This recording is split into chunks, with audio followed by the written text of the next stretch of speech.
GS diving service here. We are at piling 1 where I already see a little bit of boring damage at the surface. Let's see what she looks like underwater.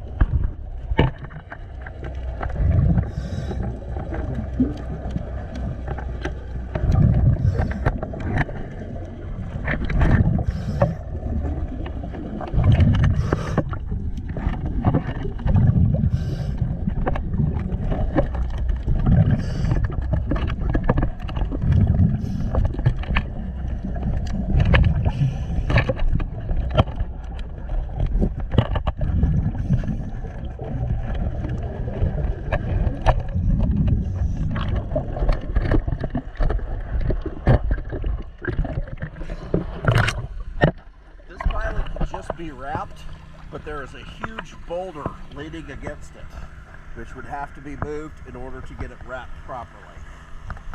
This is piling 1, no major boring damage, just small boring damage, and we can wrap and preserve this.